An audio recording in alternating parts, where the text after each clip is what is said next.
Joe, how are you doing? I'm doing just fine, Tim. How are you? Very well. You're still enjoying that's the southern hemisphere, right? It is in the southern hemisphere, and I'm still here. And a bizarre circumstance. My home is basically under a kind of martial law condition because of the cleanup work from the mudslides of Montecito. And where it is in the midst of it, though the home has not been damaged, all of the roads around it are under repair, and none of the services work. And the community is sort of in its present form, kind of a physical metaphor of our topic. We want to talk about a real political science, you know. So you have the facade in Montecito of all these rich homes, but then nothing works underneath it. It's completely corrupted, and that is how, you know, I see the modern university. What do you think about the modern university, Tim? Like how should people understand it? Well, as far as the what's taught to the students there, or how the system works, and perhaps a political science course that they might take, or a civics course they might take, is they're told that in regards to the United States at least, it's the oldest Constitution still in effect, never been canceled or never been violated, I suppose. But we learned that we've had some 789, so it's 239 years of constitutional government. There's the federal government that consists of three branches: the executive, the legislature, and the judicial. And they all check each other, which is good because they all keep each other honest. That keeps the Constitution safe from political ambition. We elect our representatives in the House of Representatives at a popular election, and then we elect two senators for every state. And of course, we get together and we pick our president via the electoral college system that roughly follows the popular will. And these are all public servants. These are statesmen that represent the will of the people. Same thing at the state level, I suppose. Most states have bicameral legislatures with a governor and a state Supreme Court, and basically these are sort of roughly similar to how the federal government functions. And these governments too represent the popular will of the people. We have competing political parties to check ambition, to keep each other honest. So, heck, if the Democrats go too far, we can throw the bums out and elect the Republicans, and Republicans go too far, we can throw those bums out and elect the Democrats. And everyone is at least happy every 4 to 8 years. The system works. It revitalizes faith in the system, and we can go on. This political science, we learn about sort of political philosophies and ideologies: communism, fascism, socialism, Marxism, capitalism. Of course, we read about things like the radical critique and the realist critique in political science, and how these ideologies will turn people's worldviews and shape political agendas and these things. And you learn all about these things in college and textbooks, and this is how the world works. And government is there to represent the will of the people, at least in the democratic West, where laws are passed after a solemn legislative process. Laws are passed by the people who are elected by the people, so that it's representative. So we really have nothing to worry about, because the law is ultimately, government is us. We're the government in the United States. Government by the people, for the people, as Abraham Lincoln said back in 1863.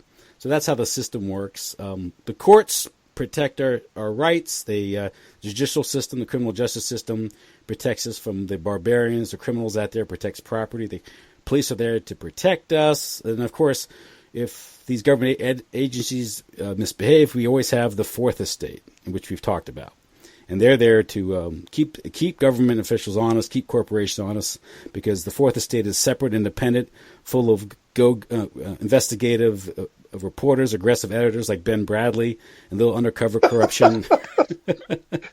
And so we just have to sit back and buy the newspaper every morning, read the newspaper with our coffee every morning, or watch TV, watch the Today Show, watch Matt Lauer tell us how the world works, and that's all we really have to do as citizens. because all these millionaires, all these celebrity journalists and investigative reporters, these celebrity talkers on CNN, NBC, ABC, whatever, will kind of distill the world for us and give us a way that we can understand, simplify things for us so we can go about, take care of our families, do our job, pay our taxes, and be good subjects, be good citizens. So that's how the world works. Any problems with that? Right. Well, yeah, I actually disagree. I mean, this is without a doubt the very best synopsis, short, concise of America, right? Our political system that I've ever heard. You would get a passing grade in any civics course that I'm aware of in any university just by the preamble to our show. That's just astonishing. However, the image that America is just this one big happy democratic family is incorrect. Basically, as I see it, the Constitution is simply part of the propaganda. The fact is, the controlling group, the secret society, we'll talk about the nature of this organization as we go through this, but they're able to maintain power not in spite of the Constitution and people's understanding of what it means, but because of it. In other words, since they can control both sides of the political spectrum, and through the control of the elected representatives, they can then control the judiciary, and through their control of the financial system, they can control the media. Basically, American citizens watch a kind of cartoon that is an illusion of reality, and this is what is given to us as our media. You talked about the Fourth Estate and how the Fourth Estate is there to protect us. Well, the Fourth Estate works with the three branches, the financial system, and the intelligence agencies, and they come up with this stuff which is given to us as news, but in fact, everything is just being basically constructed as propaganda. And so what I was suggesting is that we would have today the presentation of a different kind of university that would study political science, or of a different kind of university course. I'm not sure if it's many courses or just one, how it would be structured. But Tim, I'm not talking in a theoretical sense here. I'm not talking about this is what, would be possible to do. I'm talking about stuff that people could actually do. And so if we were to give the matriculating freshman a real political science course, something that would be useful, really useful to this individual. I think the first course, the Poli-Sci 101, would be civics in an enslaved world.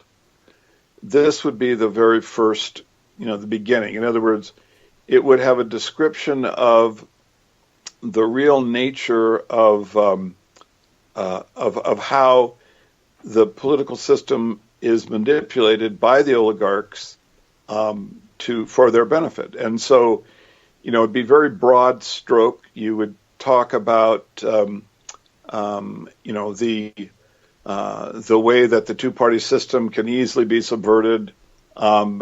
You would talk about the nature of the financial system, about who owns it. So it'd be a very broad-brushed stroked kind of course.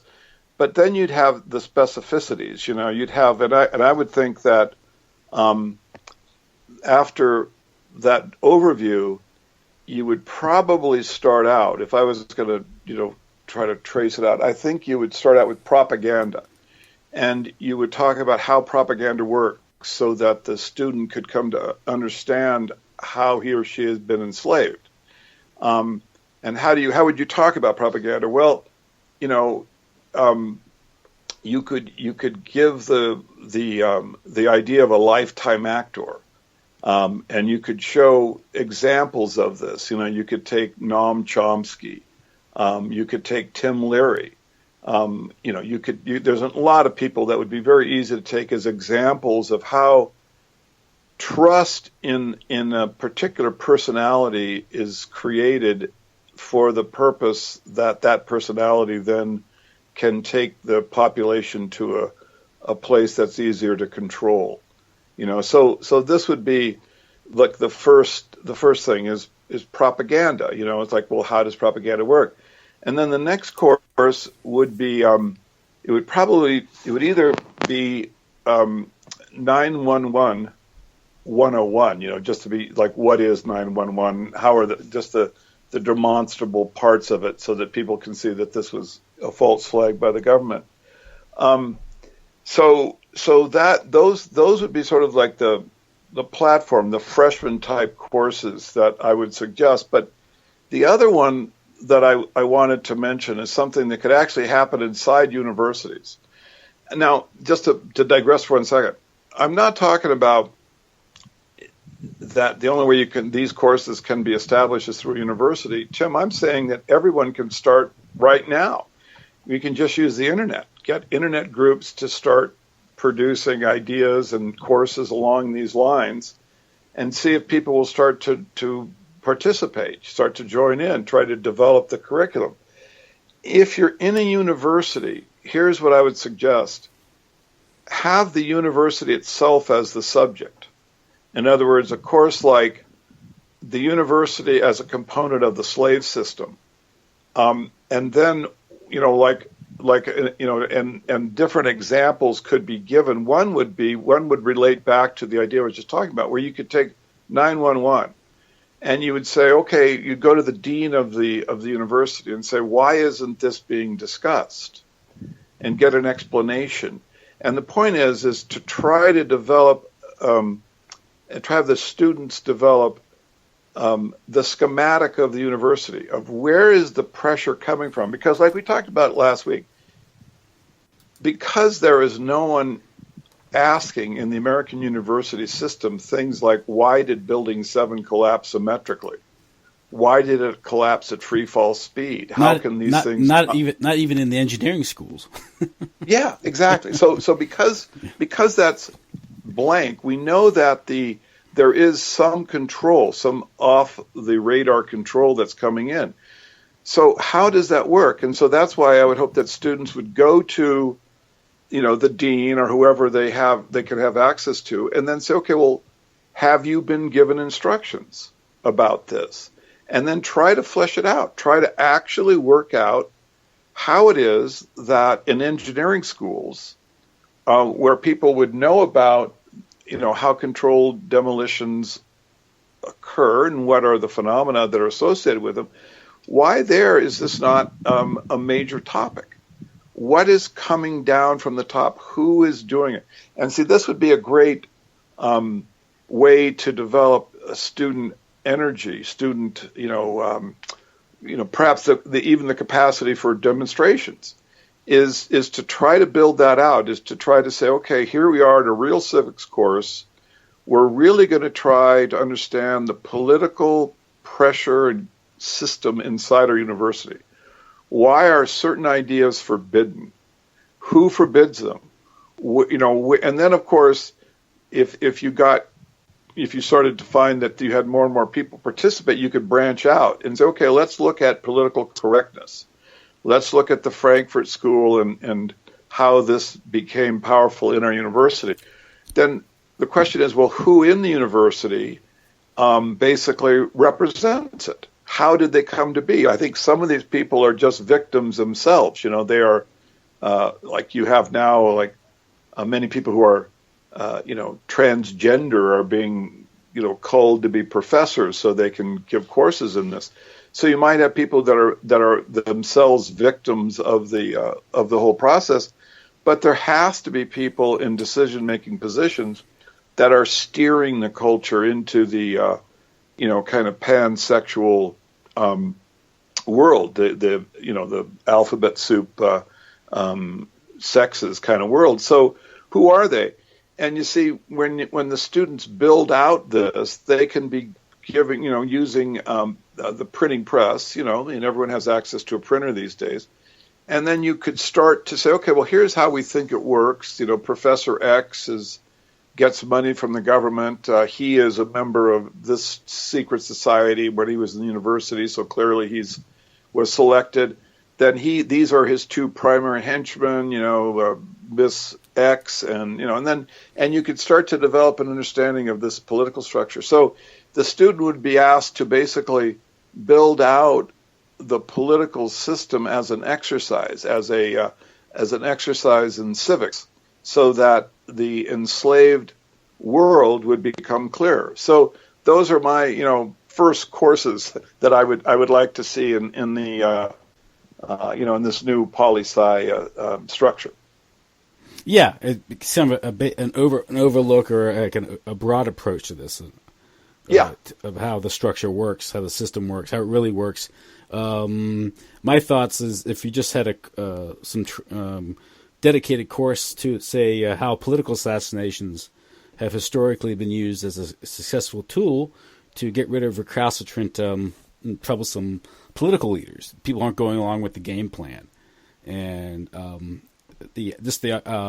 explaining, you can get into whether it's Martin Luther King assassination, Robert F. Kennedy, John F. Kennedy, going even further back, real examination of how, this has always been political assassinations have historically been conspiracies going back to the days of Julius Caesar. And somehow we're supposed to think somehow in the United States things are different. Also, just and there have been studies of this study out of Switzerland, that foundation in Switzerland, talking about how the interlocking corporations, how just a handful of people actually control about 60% of the world's wealth, and how that concentrated interlocking corporate world is going to exert incredible political influence and power internationally, and it does. And you could just point out, even in the United States, the role, or at least the influence of corporate power, corporate concentration, family wealth, how it's been sort of laundered now through things like think tanks and foundations, and how these things endow universities, museums, think tanks, various foundations that are supposedly apolitical, various non-government organizations, NGOs, and these things. Charitable organizations, charities is one of the primary methods that these ruling families influence society and hide their wealth, hide their vast wealth from taxation. But basically, you want to present a picture here that would, make it clear to people, despite all the propaganda, despite what they're taught in Civics 101, and how we elect our leaders, and the leaders are sworn oath to the Constitution, and they're held accountable by the free press, by the American people, and the press itself informs the American people enough that they can select candidates that run in primaries, and then they go out and vote. And the primaries select the their respective candidates for the political office, and roughly speaking, the will of the people is heard. But really, the republic and our representative democracy has long since yielded to the oligarchic power, and or to the extent that our government exists, at least to the extent that what we see now, our government only has a superficial resemblance to a functioning republic or democratic republic. And by just pointing out the history of these ruling families and how they control the banks. Your point about the banking system is important. How the financial system sort of enables the control of the entire system, whether it's the political process or the media, which is supposed to inform us about what's going on in the world. One of the things I was thinking about, there's two very different movies, which I think are good, at least. Is a good description of what we're talking about tonight. One is, of course, a comedy with Rodney Dangerfield, Back to School. It was made in 1986, and I don't know if you've seen the movie. I have. But there's a very funny scene in it where he's attending business class with his son, and there's a very arrogant professor there with a British accent, and Rodney is in class there, and the professor's is for the purposes of instruction in his class, he's setting up a fictional factory, and he says he's going through the. He says, well, first, and the professor there is talking. He says, and the bottom line is when we get up our factory, we have to think about not just the material cost, the construction cost, architectural fees, land surveys, and stuff like that. Then Rodney Dangerfield interjects, says, "Oh, you left out a whole bunch of stuff." And he says, "Well, would you enlighten the class?" The professor says. And first of all, Rodney Dangerfield goes, "You're gonna have to grease the palms of the local politicians, because for all of a sudden, they have these zoning problems that pop up. So you're gonna have to pay off the politicians. Then you're gonna have to pay kickbacks to the carpenters. Then you're gonna have to, if you're gonna use cement for this factory, you're gonna have to pay off the Teamsters." And then he says, then there's a long-term cost. And says that's the things like sanitation or waste management. And he says, I don't know if you know who runs that industry, but they're not the Boy Scouts. And then the professor goes, "Listen, this is I teach legitimate business here. Bribery, kickbacks, mafia payoffs aren't in the realm of legitimate business." And Rodney Dangerfield kind of laughs, and the professor goes, "Well, now we have to think about where we're going to build this factory." And Rodney Dangerfield goes, "Oh, how about Fantasyland?" Yeah. So there's the academic world, there's the theoretical world, then there's the real world. Another movie I was thinking about is called A Very Violent Year, or A Very Dangerous Year, I think. Most Violent Year. And it was a kind of independent movie made a couple of years ago, and that's just about it's a guy who runs an home heating company in New York in the early '80s, and he supplies a superior product, superior service, and he's beating out the competition. And lo and behold, he runs into trouble with the incumbent companies that have connections to the Teamsters, and they start to shut him down, extort him, shoot his drivers, and all of a sudden he's being investigated by the local district attorney for embezzlement and tax fraud. And he has to go through all this stuff while trying to grow the company, stay in business. He has to obtain loans under the table and these things.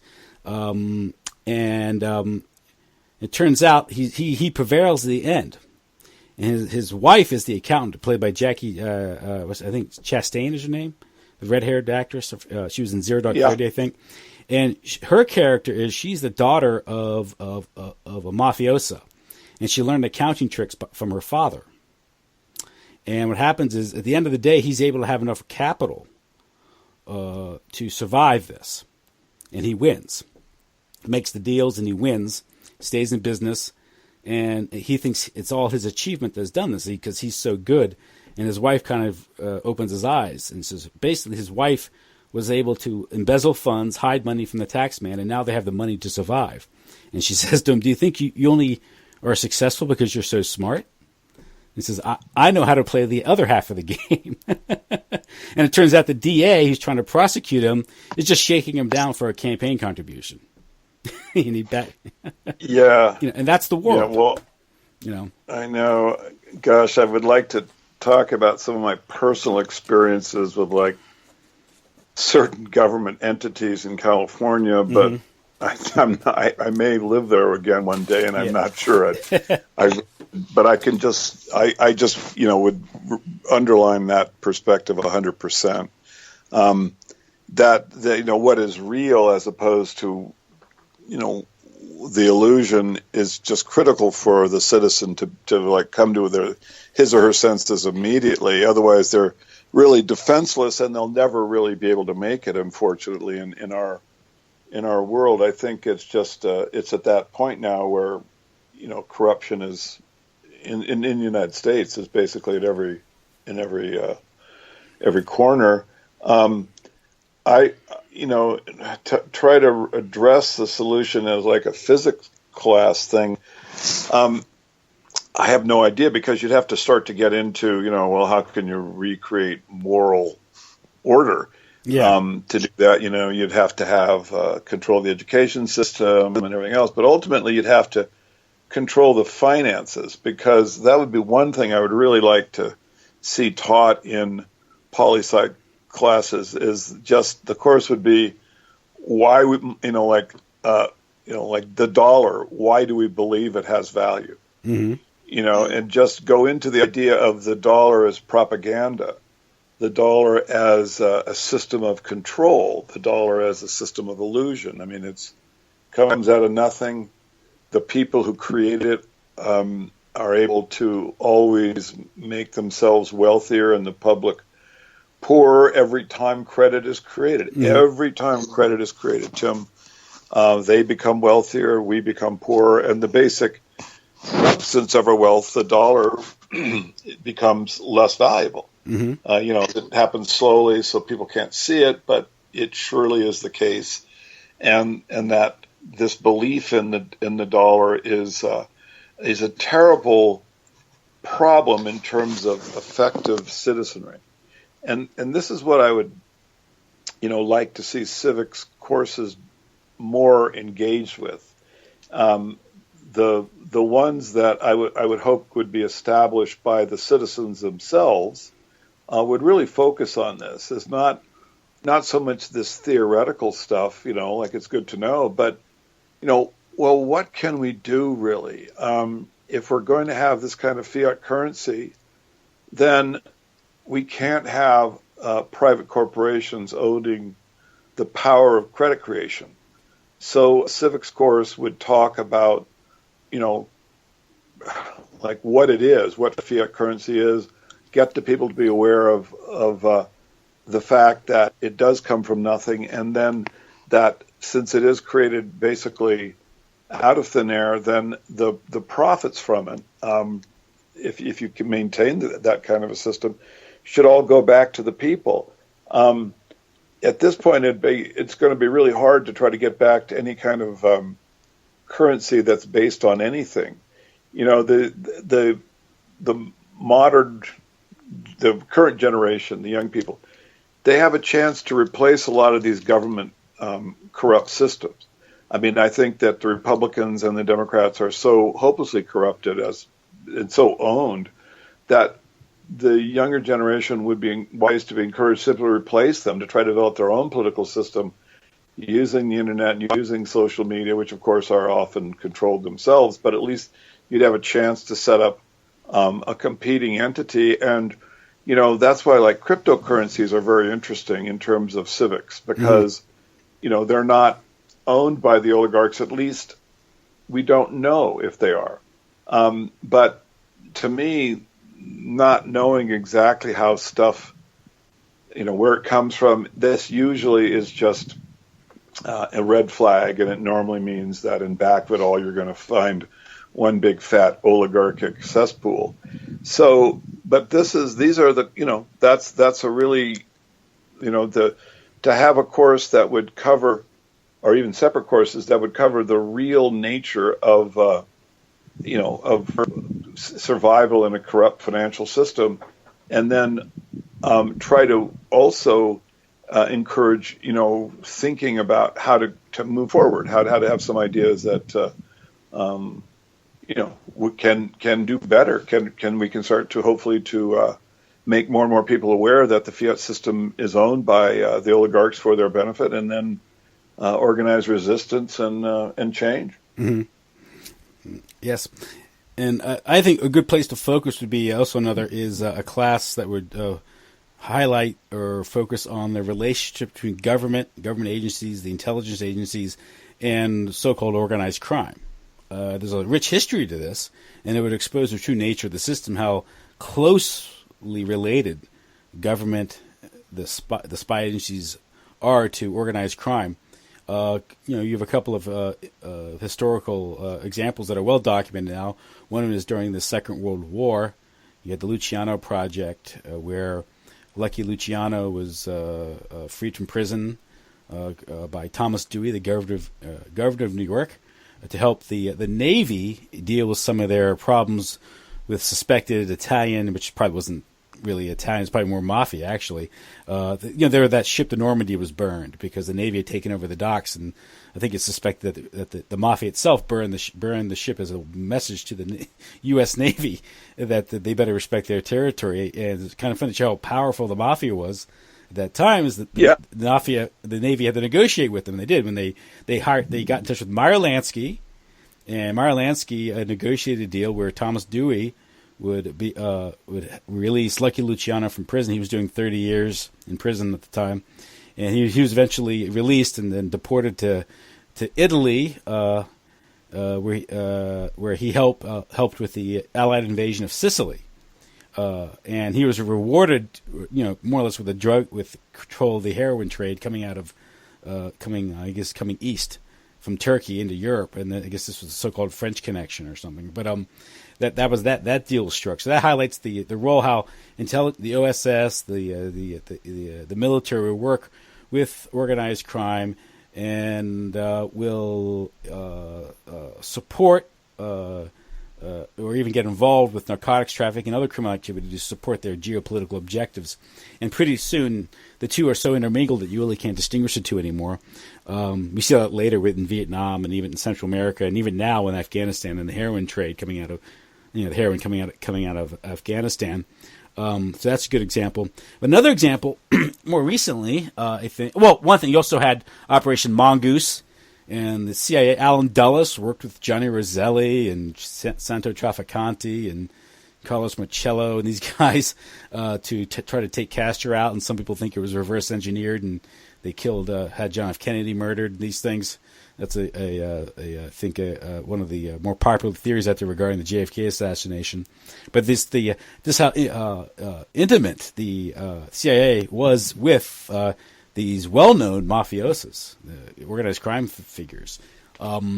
Another, more recent, I think, is the role that the Mina airport and the cocaine trafficking coming out of Central America in support of the Contra War in the 1980s.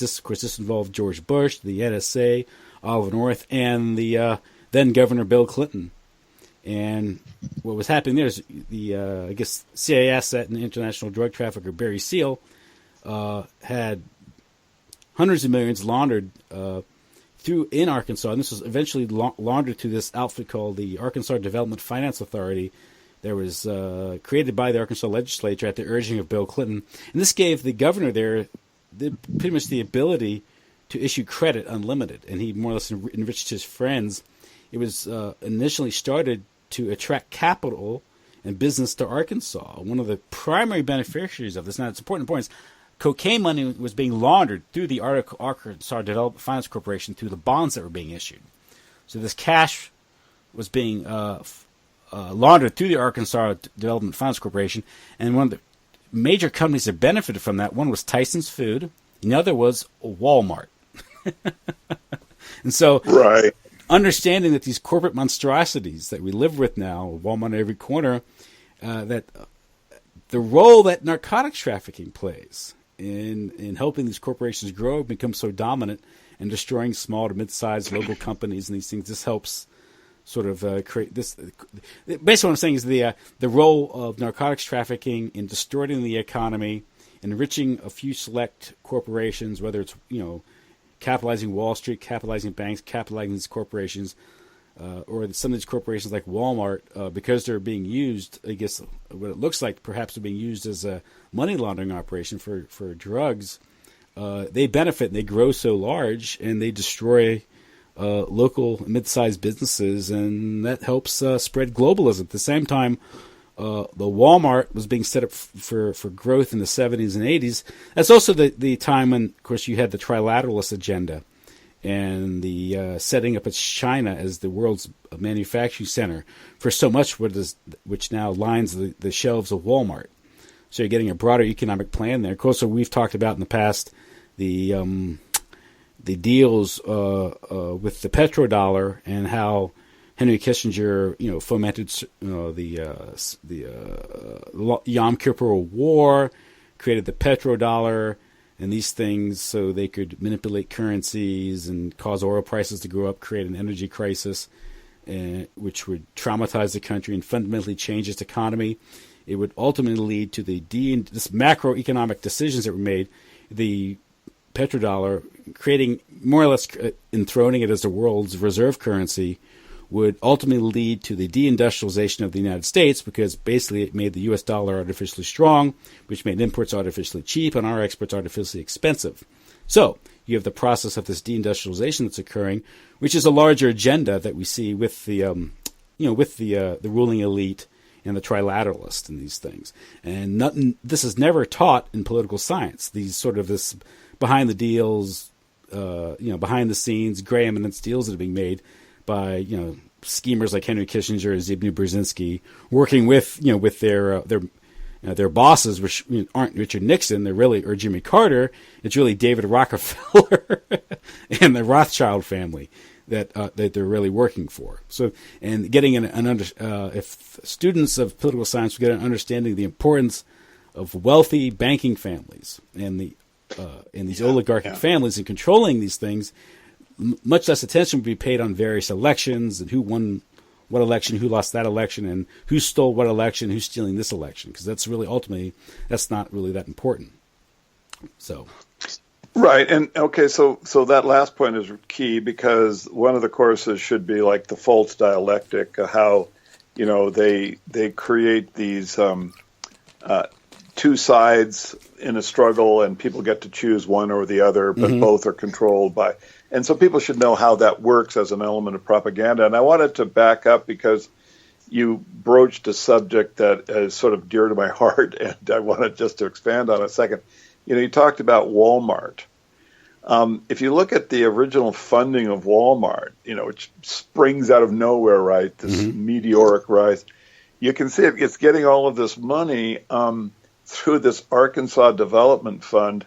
And, you have to know a little bit about Arkansas. I mean, Tim, at that point, the state didn't have enough money to, buy a net to catch alligators with, where are all of these hundreds of $millions of money coming from, It's like you say, well, Clinton got the ability when he was, when he was governor to create credit. He tried a mini little Federal Reserve, but it was really only used for a few corporations. So Walmart is a very artificially created corporation. Its funding seems to be coming mainly through the government. Look at the high-tech corporations today, Amazon. Look how long it existed without making any money. Look at Bill Gates's family background into things like Planned Parenthood. Look at the absurd and artificial relationship Gates was given with IBM to basically have the operating system for the PC, to basically just take this whole business opportunity from IBM to burst out. You have these corporations. And just look at Tesla now. Look at the artificial financing that's coming into a company that's never made any money, like Amazon. Bezos is supposedly the wealthiest guy in the world. Well, gee, he's never made $1. I mean, the corporation loses money every year. These are artificial constructions. They are being created for the purpose of control. Microsoft, Tesla, Walmart. I mean, the huge corporate winners need to be exposed in the civics class as being artificial constructions, so that people can see how they are basically organized politically. They're there for control, for food control, for medical control, for physical movement control, so that cars will have GPS systems that'll be self-driving cars that'll just be controlled. So you have to see how the oligarch looks at his ant colony downstream. All of these, Amazon, how it's going to replace, the acquisition of little widgets and stuff. You get it through Amazon. You don't go to the local store. All of these things end up with fewer and fewer people having more and more control. They're all, from the perspective of the civics class, they're all examples of enslavement. That's really what they are. I mean, I'll just reference something. I'm sure it's online. Can't really recall where I saw it, but I believe it was on the internet. There's a famous press conference where Walmart is getting off of the ground. Right, they're announcing their how they're going to be a successful company, and they've got this press conference.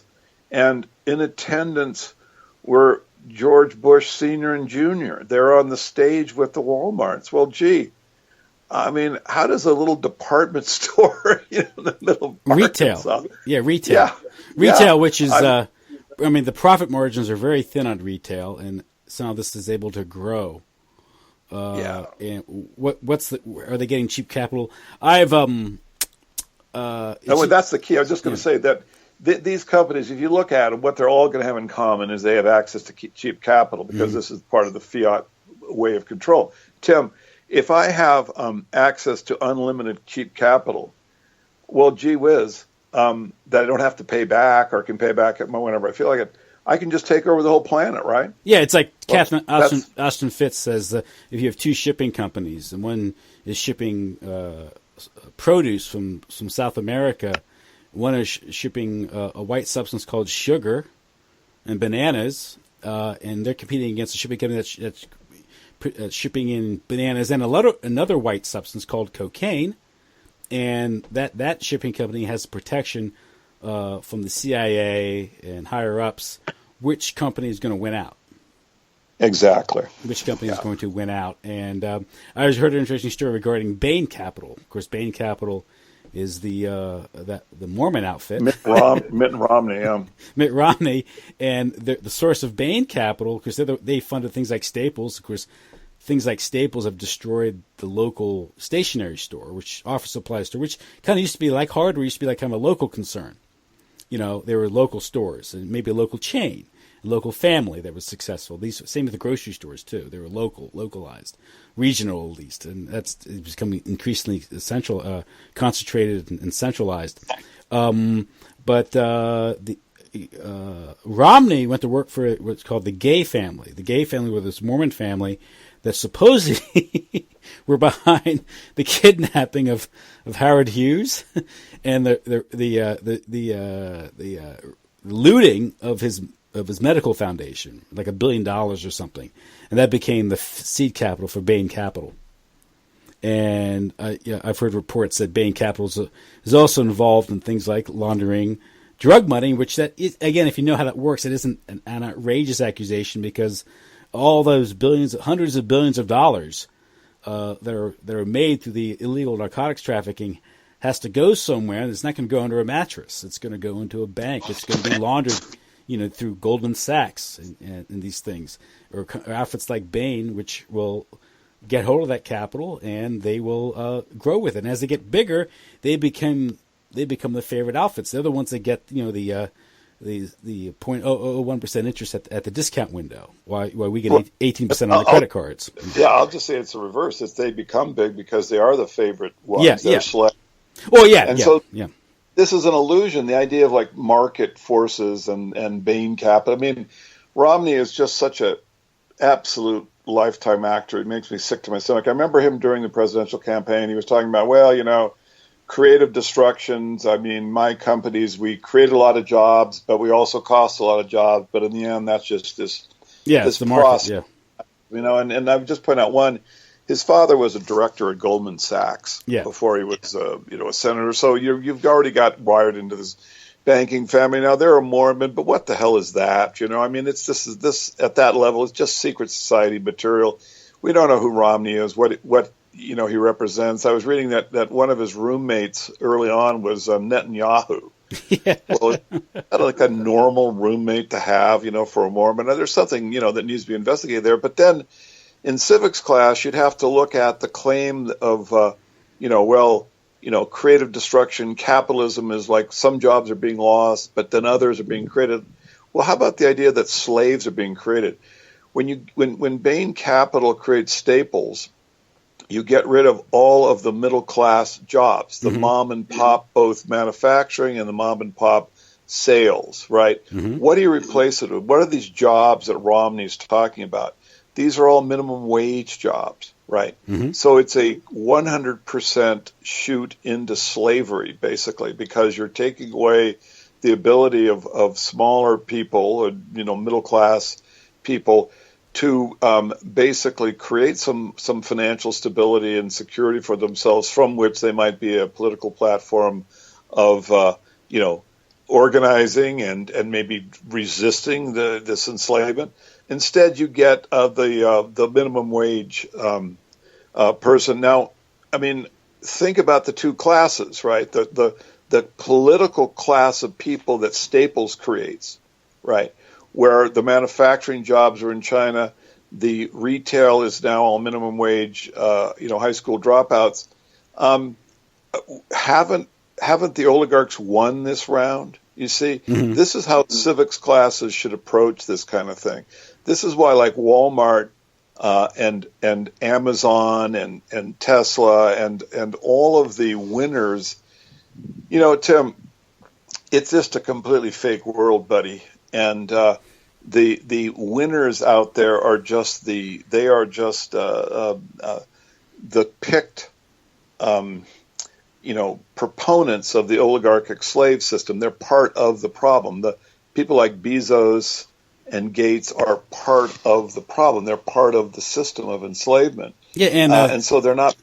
And Jeff Bezos, forces. Yeah. Last a couple weeks ago we talked about the Washington Post and the movie. Jeff Bezos buys the Washington Post, right? And then he has like $100 million contract with the CIA or something. Yeah, and so then, well, I mean, think about it. So the citizen is sitting there and going, well, I guess Bezos is not really just the, kind of hand-picked puppet of the oligarchs because I don't read anything about it in the Washington Post. Well, oh my. I mean, Bezos owns the Washington Post. So the whole thing is just a complete joke, and now it's time for the citizen to act, and that's what the class should produce. Mm-hmm. The class that we're talking about, real civics class, would be basically, the process by which the Revolutionary War is finally started. And when you look at Walmart and they say low prices every day, well, it's also low wages all the time. So right, and the philosophy is, well, we lose a little bit on every transaction, but make it up in volume. They the whole idea is preposterous. I really don't believe. I couldn't prove this, Tim, but this is my honest belief. If you look at the oligarchic slave setup corporations, if you look at maybe Microsoft would be an exception, but all the other ones like Tesla, Amazon, Walmart, what you would find, the ones that have come forward in the last 20 years, what you find is they never made money. They never had to. They always had access to, as you say, the discount window. They always had access to bizarre and absurd, money that they could use to basically stay in business and to become huge, in spite of the fact they didn't have anything they could sell or profitably. They didn't have to. So when you see huge corporations developing that have no real way of making money, particularly at the beginning, they're losing money. What you're looking at is part of the project. This is what the civics class should be studying. And then they get local tax breaks and exemption from zoning laws. Everything. Yeah, Walmart. It's like little towns have to beg Walmart to come in, to get rid of all their real the businesses that could create a middle class, and you end up with Walmart. It just dominates everything. And then, like with Walmart, the minimum wage that they pay is below the criteria of the poverty line. Yeah, they actually have training programs for people to go on food stamps. Of course. I mean, this is how absurd it is that it's part of the welfare state. I was thinking when I read that, I go, what they should probably do is also just make it part of the penal system. Have these people get cheap places to live in jail half of the time, because they really are just basically slaves. So why wouldn't you not throw in the penal system as well as the welfare state and then the minimum wage job? It's all just it's just there to create a class of slaves. And see, this goes back to the original concept of civics in an enslaved world. And to my mind, every honest civics course in an enslaved world produces one thing. There's one understanding and action that has to occur for a passing grade, and that's rebellion. This is what civics should be teaching. now, rebelling. Or instead, it teaches, I guess, passivity and acceptance because Yeah. everything seems to work. Well, but they believe that, like, well, Walmart just made it because the Sam Walton was a smart guy. He had this idea that he would buy stuff cheap and then sell it cheap. I mean, what a genius! Or how about Amazon? That you could buy books on the internet. Wow, he's a genius. I mean, it's incredible. Look at like Elon Musk, another just complete pseudo character. He's like, you can pay for your stuff online, PayPal. He's a genius. It's incredible. He makes hundreds of billions of dollars, and now he's going into outer space. This is all ridiculous. These people are just puppets. They're just lifetime actors that are just put in positions to fool people into thinking that there really is a market. But that's not how the system works. They're not there because they've actually been in hand-to-hand combat with other competitors who are equally gifted. They're there because they were made by the oligarchs into these structures, and then what you're going to see is all of these corporations will be coming together soon. Microsoft, Tesla, Walmart, they're all going to be just part of the world we look at that controls us, right? It controls the software of the internet that comes into our house. It controls the nature of the food, that we eat and the clothes that we wear. And here comes the Amazon drone dropping off the latest drug shipment, so that we don't feel anxiety. I mean, this is why these things have been created. Well, this is the Internet of Things, right? Yeah. And, so anyway, this. You can see what a good idea it is to have a real civics course, because we might be able to actually teach some real stuff.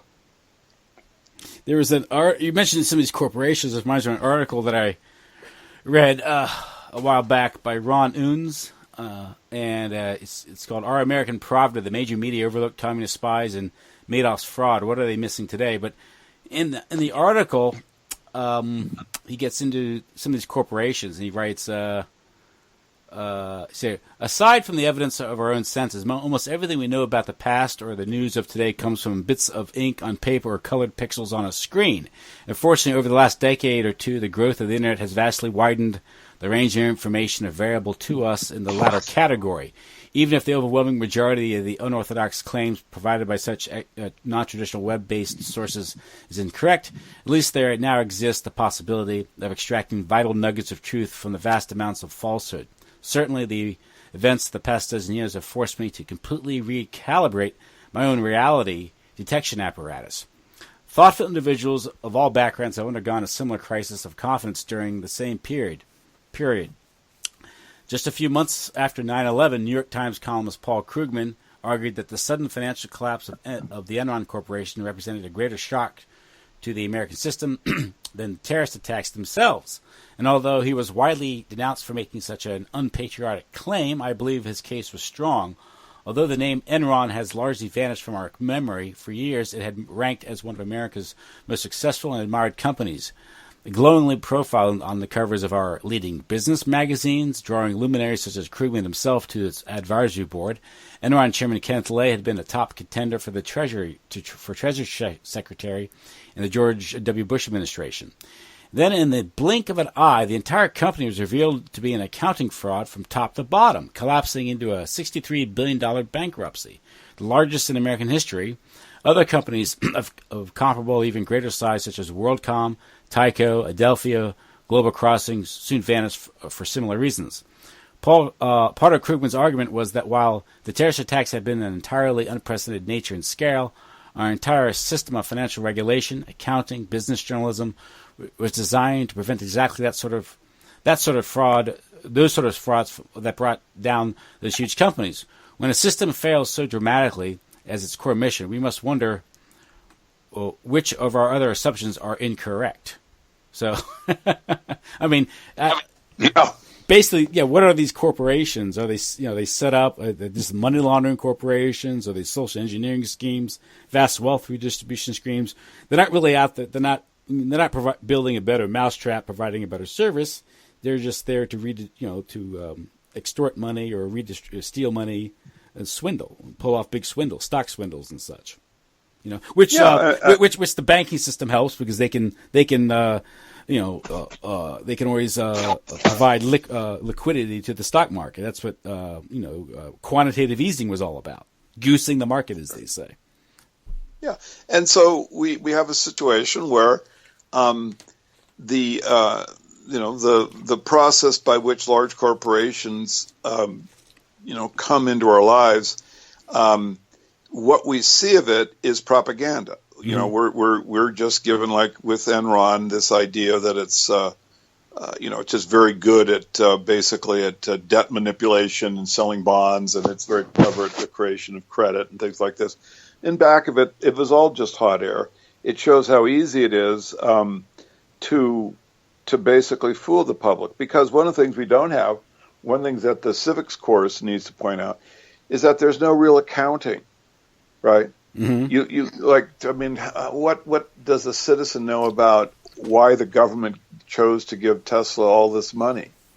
What do we know about where the money comes from to fund Walmart originally? Mm-hmm. So what do we know about the decision by IBM to let the son of the president of Planned Parenthood have the operating system of the PC? What does a citizen know about this stuff? Nothing. Zero. We're in the dark. Was there ever a public debate about the CIA performing a venture capital company called InQtel to finance the computer industry, telecommunications industry? Yeah, where were those? You see, that's the thing. So because the citizen is impotent in so many ways, the facade really at this point is getting weaker and weaker. So and just more and more absurd. So it should be easy for an aggressive, clear-minded civics course to basically to penetrate these things and then to create new information and disseminate it. And so, one thing I did want to talk about was, so how would the Tim and Joe civics course be organized? The one we're talking about.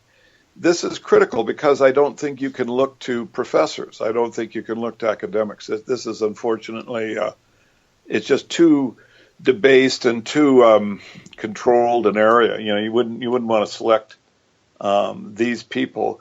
So who could do it? I think that undergrads and perhaps people who are in the first year of like history or political science master's programs.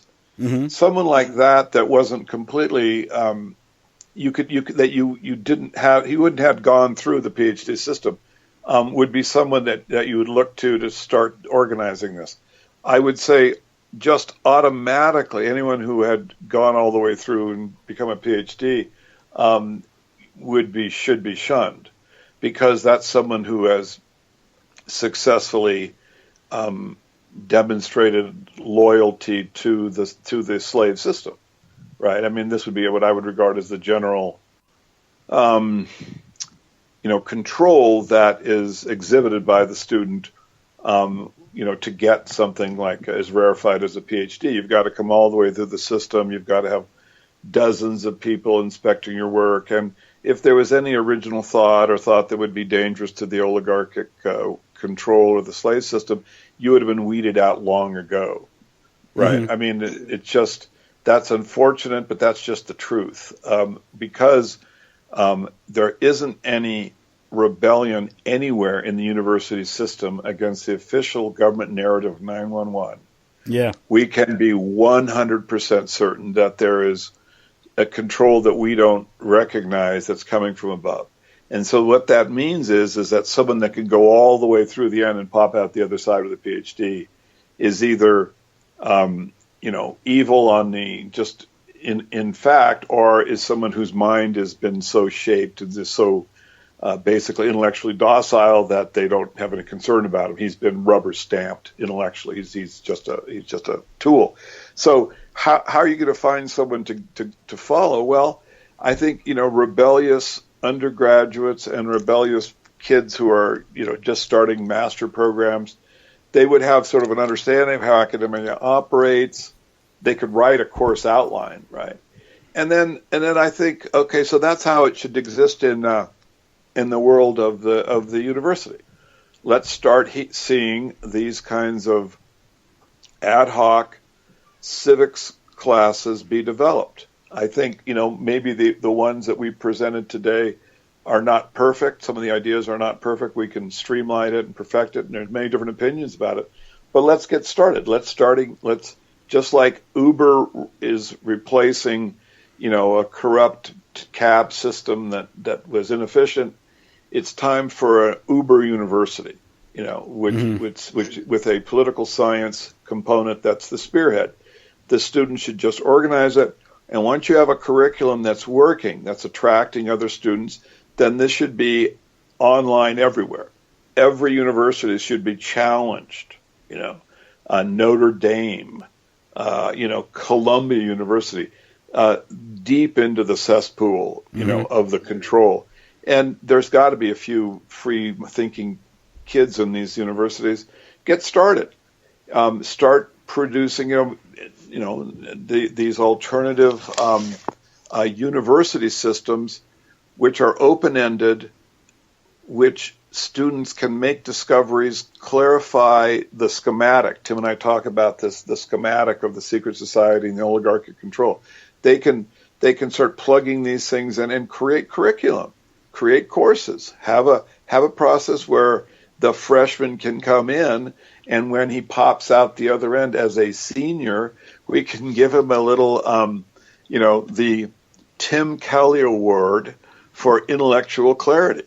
There would be Tim could show up and we could create an outfit for him with like a pointy hat and stuff, and he could hand out like a piece of paper with a gold seal on it, and then there you go. And so this is what, and then like I can do Atwell. I mean, I'd be perfectly happy, Tim. I could just see us, with in our regala splendor, with our robes and pointy hats, and with our little white paper with the shiny gold seal, playing pomp and circumstance. Huh? Yeah, pomp and circumstance, and of course bagpipes, because I never appear in public without bagpipes. So, so that you can see there's a glorious future here, and this, is a lot more fun than the insane indoctrination of the political science that you're going to get at the university. And so this will link into the natural kind of need for mischievousness and also for just, it'll have the ring of truth, And so if you get it started, I think you're going to have, it'll be amazing how many people will rally to it. What do you think, Tim? You think, is the time right? I think the time is long overdue. Whether it's right or not, I don't know, because that. Yes. Yeah. But you're right. I mean, it is obvious. I mean, just the fact that supposedly the greatest constitutional republic in the history of the world has been stuck on two parties since the 1850s. That's kind of suspect, don't you think? A little bit of control going on there. It's either Coke or Pepsi. That's what it's right. The political equivalent of the Cola Wars. I think just the simplest thing is just ask the dean why 911 or don't be more specific. Just say, look, building 7 collapsed symmetrically, free fall speed, pyroclastic cloud. These are all elements of controlled demolition. Nothing else can do it. And then the lady in the BBC is talking about the building collapse.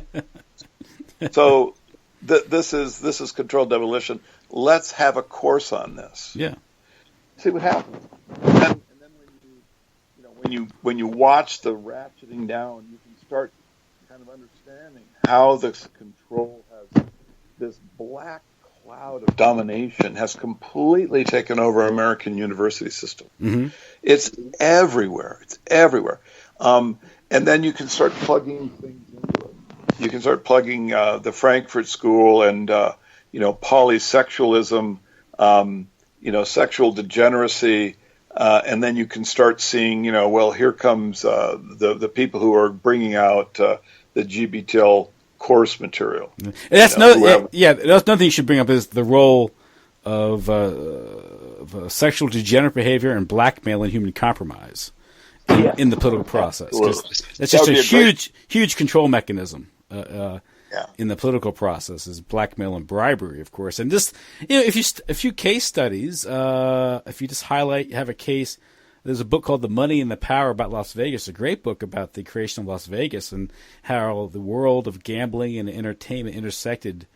The world of gambling, celebrity intersected with politics and politicians and these things. So, you have Sinatra and the Kennedys and these. This is the late 50s and early 60s. But how many bodies are buried out in the desert around Las Vegas that got that city built? How much money was stolen from the Teamsters Fund, and all illegality and corruption involved in that, and how that involved the corruption of the Mormon Church. Mormons were heavily invested in Las Vegas, these things. They used Catholic frontmen to do it.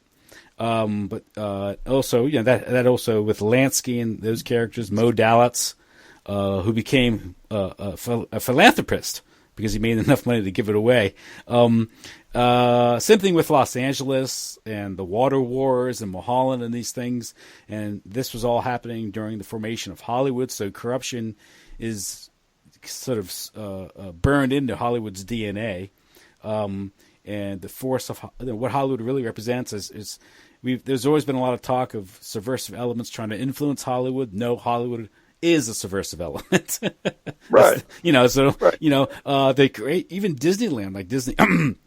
If you focus attention on the CIA's involvement in the building of Disney World in Florida, and what does that reveal? You get so many of these examples. At some point, you have to draw some conclusions that these aren't separate. These aren't separate accounts or cases. These things are all related, and after a while, you'll see a pattern here.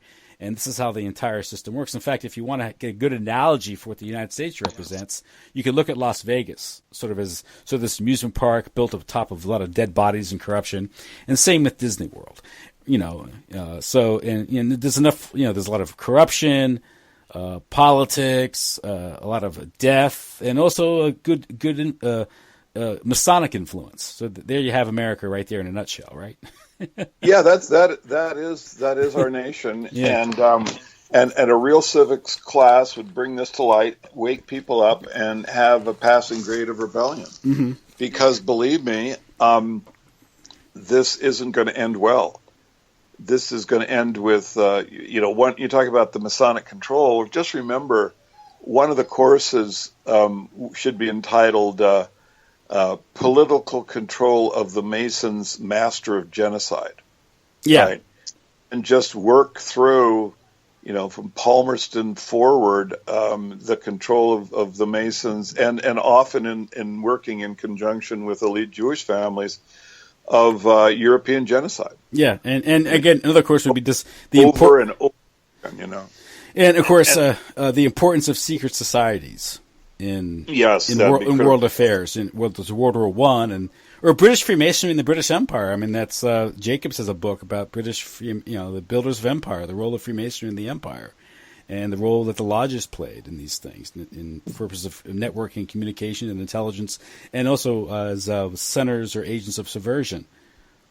Things like the French Revolution and everything spins out from there. But it kind of shows when I think about the examples you were giving and how clear the picture is, of the country and the kind of response people would have. You could really see that the civics courses we're replacing are also elements of control and ultimately of self-destruction, because in so many cases, the image of America that you presented so well at the beginning of the show is one of the things that leads for people to enter into the military, for example. Yes.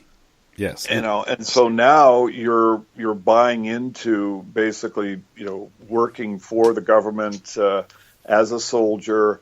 You're in the Middle East. You're slaughtering, whoever they put in front of you. You're getting 50 different vaccines at one time. You're getting vaccinated to the point, But so this is a function of patriotism to some extent. Yes. And when that's shattered by an accurate civics course, then, it's going to be harder for the government to get fodder for cannons. And this is useful. This is part of the rebellion that's the passing grade. It's one of the things you have to do to get a passing grade is be alive. if you're killed, that's kind of a failure. Mm-hmm. So we don't give posthumous Kelly academic awards. You've got to be able to walk up and take the parchment with the gold seal on it. So stay alive, kids, and do this by learning your lessons, learning the lessons of what civics really are. Yeah, I think what it is civic classes, political science. These instruct or pass down sort of a canon of acceptable, polite thought.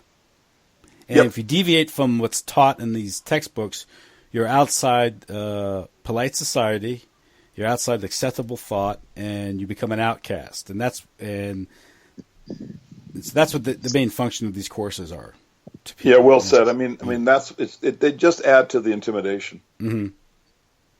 Yeah, They just add because, anyone who's outside the box, you're in the civics course, and you've got a vicious, lesbian, PhD from Columbia University that's browbeating anyone who is opposed to Frankfurt School, cultural Marxism. It gets a little bit tough after 4 years to be able to at a party to really speak your mind clearly. So the one of the functions of the new civics courses is to basically create an environment where you don't end up intimidated. You don't end up afraid to speak your honest mind. Tim, one thing that people can do who are actually in civics class is just to ask themselves this question: is my honest feelings. Do I feel better about expressing them in public after the course, or am I more afraid? Mm-hmm.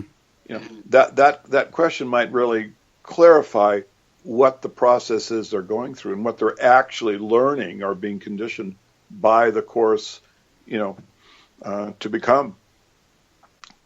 Yes. Okay, well, Joe, I think we covered it. Hey, brother, I think we did. And next week could be a bonus because I might be back in the States, but I might be in, I don't know, I might be looking for a nation that would take me in. I hate to say it, but so far I put out an internet request and I've got 0 responses. So I don't know where I'm going to be. I have no idea. I'm hoping to be back in the States. And if my home is available, then we will. If not, I will be checking in. But, I can't even guess at this point where it might be from. Okay, well, we'll keep in touch and we'll talk next week. Until then, enjoy New Zealand. Will do. Thank you, and enjoy. The eastern seaboard. You're close to the belly of the beast, sir, so you can create more indigestion. Yeah, I can see the Eye of Sauron as I speak from my window. So. Oh well, incidentally, that I just glad you brought that up. Because I'm actually in the valley where they shot the Lord of the Ring films, mm-hmm. which is. Basically, I forget, it's probably the Reese River Valley, I think we'd call it. It's the major river here. But I actually went yesterday to where they shot the Isengard, the kind of the big castle area. Mm-hmm. And today I went to Middle Earth, traveled around those areas. We aren't actually following the film. It's just these are places where there are hiking trails. And it's very beautiful. And I will say that the film was a complete fantasy. I haven't seen a grok or a hobbit, and all I see is the Masonic control, which is everywhere. I think I mentioned, I stayed in Christchurch on our way down here, and we got a Airbnb. It was on Huxley Street. You turned left on Disraeli Street, and then right on Palmerston Avenue. And I'm not kidding. These are the names of the streets. It's all just, the whole thing is just this giant Masonic system down here. That's fun. Yeah, it's fun. Funny, yeah. All right, Brad. Well, talk to you soon. Be safe. Okay, take care. Bye-bye. Okay, bye-bye.